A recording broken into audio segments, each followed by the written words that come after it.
Hi guys, कबरा classes में आपका स्वागत है।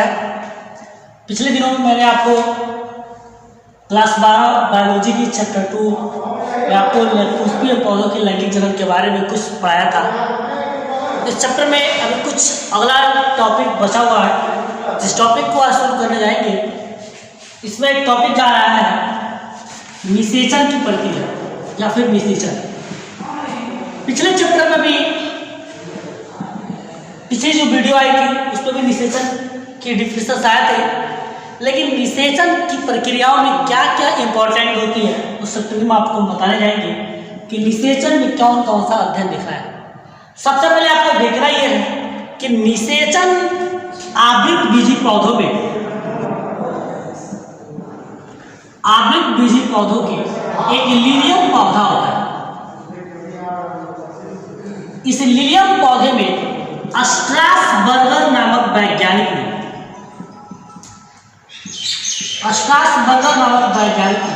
1884 ईस्वी में निषेचन को देखा था। ध्यान दीजिएगा, 1884 में स्ट्रासबर्गर नामक वैज्ञानिक ने लिलियम पौधों में सबसे पहले निषेचन की प्रक्रिया को देखा था। उन्होंने बताया कि निषेचन नर युग्मक और मादा युग्मक के मिलने की प्रक्रिया है, आई मीन संलयन की प्रक्रिया है। जब निषेचन की प्रक्रिया पुष्पों में लैंगिक जनन में होता कैसे है तो आप देखेंगे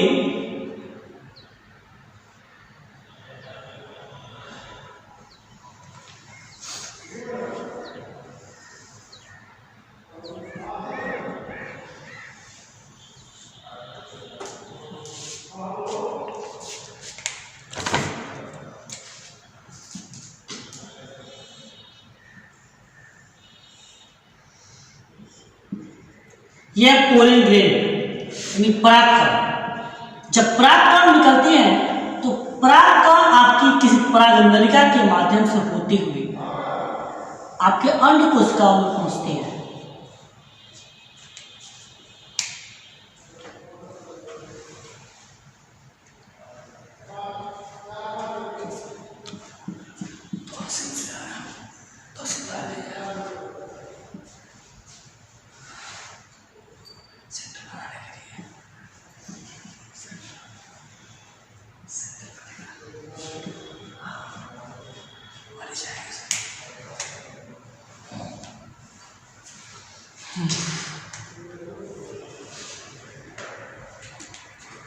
ये आपकी इसको बोलते हैं परागकण, यह आपकी होती है परागनलिका, जिसके माध्यम से होती है वो परागकण आपके अंड कोशिकाओं तक पहुंचती है।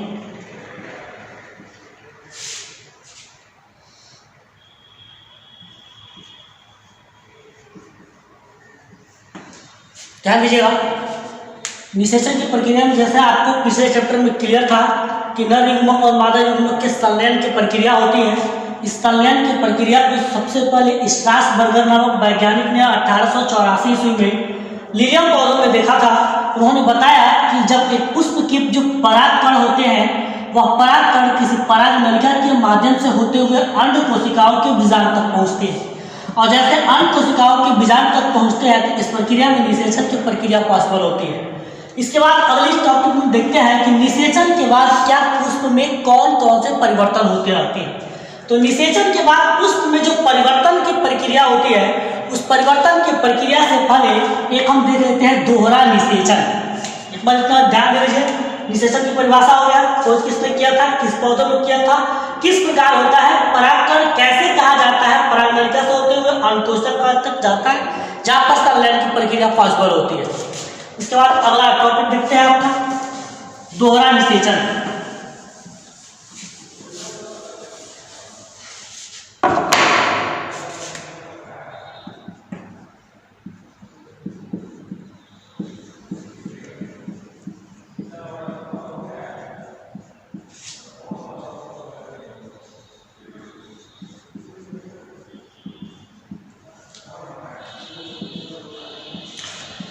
दोहरा निषेचन यानी एक बार में दो निषेचन की प्रक्रियाएं होती कैसे है समझिएगा। इसमें दोहरा निषेचन कहते किसे, एक लाइन में बता देता हूं मैं आपको।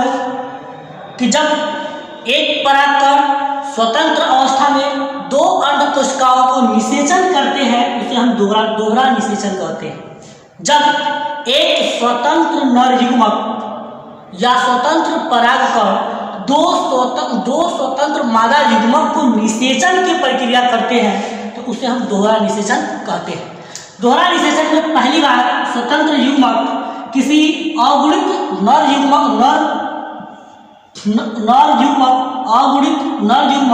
मादा अगुणित युग्मक से क्रिया करके 2n बनाता है, यानी द्विगुणित होता है। तो यह प्रक्रिया पहली बार होती है। दूसरी बार उसी में यह अगुणित उसके केंद्रक 2n से मिलकर 3n संलयन बनाने की प्रक्रिया करता है। इस प्रक्रिया में दूसरी चरण होती है, तो इसको हम बोलते हैं द्विगुणित संलयन और इसको बोलते हैं त्रिगुणित संलयन। ध्यान दीजिएगा, जब एक नर युग्मक दो मादा अंड कोशिकाओं को निषेचन की प्रक्रिया करते हैं उसे हम दोहरा संलयन या दोहरा निषेचन के नाम से जानते हैं। पहली बार वह अगुणित नर युग्मक अगुणित मादा युग्मक को निषेचित करके द्विगुणित होता है। दूसरी बार वह युग्मक 2n यानी केंद्रक से संलयित होकर त्रिगुणित होता है। तो इस प्रकार 2n और 3n यानी द्विगुणित और त्रिगुणित संरचना को दोहरा निषेचन के नाम से जानते हैं। अब हम देखेंगे निषेचन या फिर दोहरा निषेचन से कौन कौन से लाभ होते हैं या फिर निषेचन से क्या प्रक्रिया होती है। पहला देखिएगा, निषेचन और दोहरा निषेचन से पहली लाभ यह होती है कि भ्रूण का निर्माण होते हैं।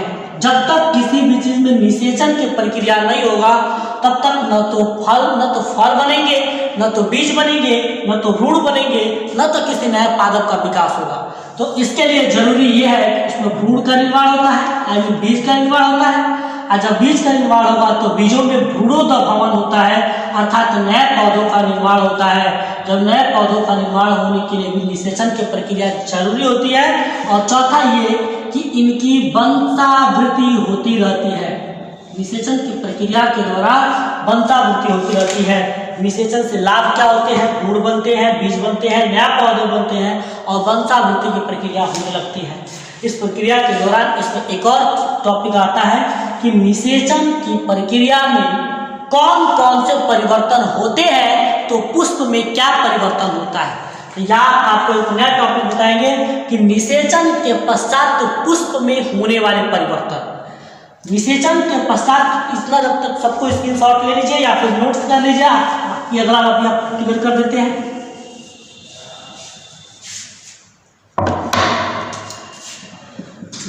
नेक्स्ट हेडिंग, निषेचन के पश्चात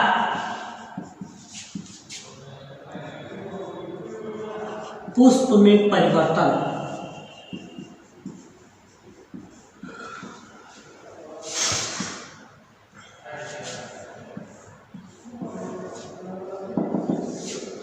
जहां तक कि अभी आपने कुछ पहले देखा कि निषेचन क्या है और पुष्प क्या है। तो पुष्प हमने आपको पहले बता दिया था कि पुष्प पौधों का लैंगिक जनन अंग होता है। पुष्प पौधों का लैंगिक जनन अंग होता है। जैसे कि आप देखेंगे कि हिबिस्कस यानी गुड़हल,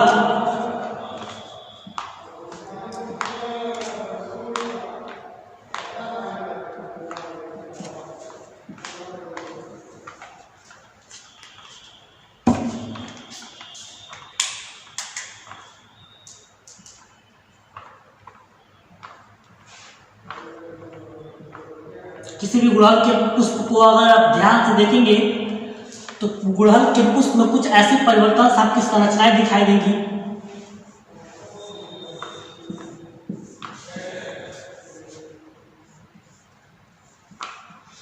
देखिएगा, इस पुष्प को ध्यान से देखने पे आपको 2 से 3 चीज एकदम साफ साफ नजर आते हैं। जो पुष्प में आप देखेंगे यहां से लेकर यहां तक जो प्रक्रिया आपको दिखाई देती है, इसको हम बोलते हैं परागकोश। इस परागकोश में छोटे छोटे बूंद के कण के आकार की संरचना दिखाई देते हैं, जिसे हम परागकण के नाम से जानते हैं।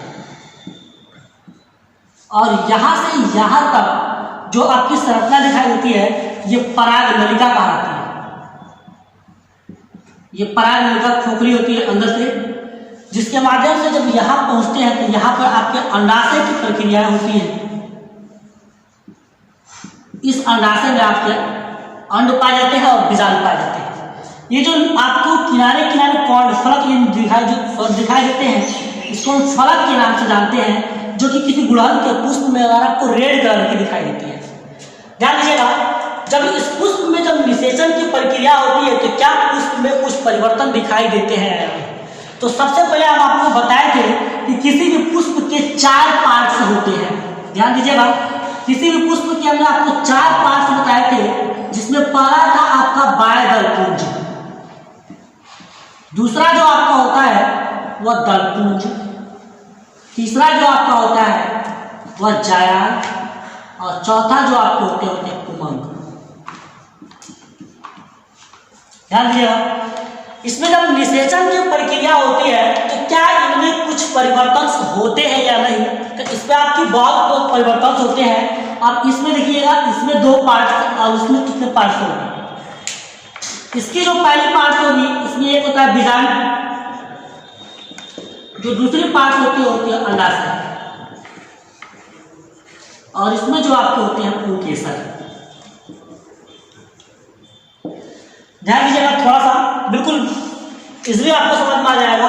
बोला निषेचन के पश्चात पुष्प में कौन कौन से परिवर्तन होते हैं, तो जाहिर सी बात हमको ये जानना होगा कि निषेचन जब प्रक्रिया होती है तो क्या पुष्प में कोई भाग होता भी है कि नहीं होता है। तो हमको पता है कि पुष्प में कुछ भाग दिखाई देते हैं, जिसको हम बाह्य दलपुंज, जायंत और पुमंग के नाम से जानते हैं। तो हम देखेंगे सबसे पहले जब निषेचन की प्रक्रिया होती है तो निषेचन की प्रक्रिया में बाह्य दलपुंज और दलपुंज सूख जाते हैं, गिर जाते हैं या फिर मुरझा जाते हैं। ध्यान दीजिएगा, निषेचन के पश्चात पुष्प में बाह्य दलपुंज या तो सूख जाते हैं या तो मुरझा जाते हैं, लेकिन जो इसमें पुंकेसर होते हैं वह झड़ जाते हैं, गिर जाते हैं। वही पुंकेसर जब झड़ता है, गिरता है तो निषेचन की प्रक्रिया होती है। जब निषेचन की प्रक्रिया होती है तो इस पुष्प के अंदर जो जायंत होते हैं, इस जायंत के अंदर जो 2 भाग होते हैं, जिसमें पहला आपका होता है बीजाणु और दूसरा होती है अंडाशय। अब जब बीजाणु किसमें परिवर्तन हो जाता है तो बीज में परिवर्तन हो जाता है, और यह अंडाशय फल में परिवर्तन हो जाता है, जो आपका निषेचन के प्रक्रिया के सबसे अंतिम उत्पाद प्राप्त होती है। ध्यान दीजिएगा, एक बार निषेचन के पश्चात पुष्प में परिवर्तन हमने आपको बता दिया बस छोटी सी लाइन में कि निषेचन के पश्चात बाह्य दलपुंज सूख कर गिर जाते हैं, पुंकेसर झड़ जाते हैं, और जायंत के अंतर्गत पाए जाने वाला बीजाणु बीज में और अंडाशय फल में परिवर्तन हो जाते हैं। अब हमको इसमें स्टडी करना है बीज यानी सीड्स, बीज है क्या। ध्यान दीजिएगा, जहां तक कि आपने जब निषेचन की प्रक्रिया में पुष्प के बारे में अध्ययन किया तो इसमें जो बीज बना तो इस बीज में कई पार्ट्स होते हैं। तो बीज में हम देखेंगे बीज होता क्या है, तो बताएंगे लैंगिक पुष्प में लैंगिक जनन के पश्चात निषेचन की अंतिम अवस्था बीज कहलाती है। निषेचन की अंतिम अवस्था बीज बनाती है या फिर बीज कहलाती है। इस प्रक्रिया में कुछ भाग होते हैं, जिसमें पहला भाग आपका होता है भ्रूण। भ्रूण है क्या, दूसरा आपका होता है भ्रूणकोश। भ्रूण और भ्रूणकोश दोनों थोड़ा बहुत अंतर है, लेकिन इस दोनों का बहुत ही कार्य अलग अलग है।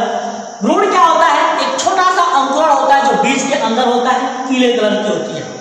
यही भ्रूण जब आपकी अपनी अनुकूल परिस्थितियों में आता है तो इससे जमता है, और जमने के पश्चात एक नया पौधा देता है। भ्रूणकोश क्या है, भ्रूणकोश एक पोषक पदार्थ है जो भ्रूण को विकास करने के लिए, जैसे कि आप देखेंगे एक मक्का की जो सीड्स होती है, मक्का की जो बीज होती है,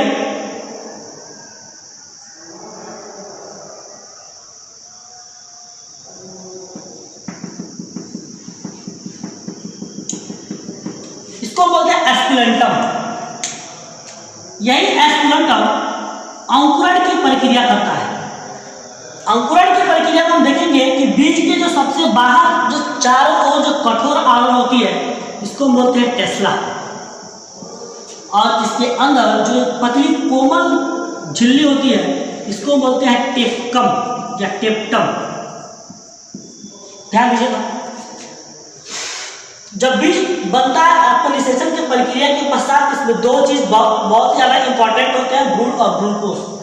तो एक बीज होती है, बीज के चारों ओर की जो कठोर भाग होती है उसको बोलते हैं टेस्ला, और यही टेस्ला आपके बीज को अंकुरण करता है, जिसे हिंदी में सामान्य भाषा में बीजावरण भी कहते हैं या बीज चोल भी कहते हैं या फल भीति के नाम से भी जानते हैं। ये क्या करता है, बीज के संपूर्ण भाग को सुरक्षा प्रदान करता है। इस बीज के अंदर एक नौनिहाल पौधा छुपा हुआ रहता है जो कि अनुकूल परिस्थितियों में जब नमी के संपर्क में आता है तो अंकुरण करके एक नया पौधा बनाता है। लेकिन इस अंकुरण को करने के लिए, इस अंकुरण को वृद्धि और विकास करने के लिए उसमें कुछ पोषक पदार्थ की आवश्यकता होती है। वह पोषक पदार्थ भ्रूणकोश का रहता है। यह भ्रूणकोश इस अंकुरण को, इस बीज को जमने के लिए कुछ उचित माध्यम में पोषक पदार्थ प्रदान करते हैं। वह पोषक पदार्थ कब तक होता है, जब तक इसके पौधे की क्राउन रूट न बन जाए, यानी प्राथमिक जड़ें न बन जाए। अब वह प्राथमिक जड़ें जब जल के संपर्क में जाती है, भूमि के संपर्क में जाती है, नमी के संपर्क में जाती है तो अपना पोषक पदार्थ को प्राप्त करता है, जिससे पौधों की वृद्धि और विकास होने लगती है। इस प्रक्रिया के दौरान भ्रूणकोश और भ्रूण मिलकर एक बीज की उत्पत्ति करते हैं और एक बीज एक नए पौधे की उत्पत्ति करने लगता है। तो ध्यान दीजिएगा, अब इस भ्रूणकोश के कार्य क्या होते हैं। भ्रूणकोश का पहला कार्य कि भ्रूण बीज को पोषक पदार्थ प्रदान करता है। भ्रूण को पोषक प्रदान करता है। दूसरा कि इससे नए पौधों की उत्पत्ति होती है।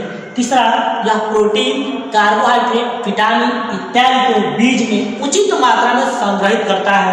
और चौथा, यह पानी की उचित मात्रा पाने पर इसमें अंकुरण करता है, जिससे नया भ्रूण की निर्माण होती है।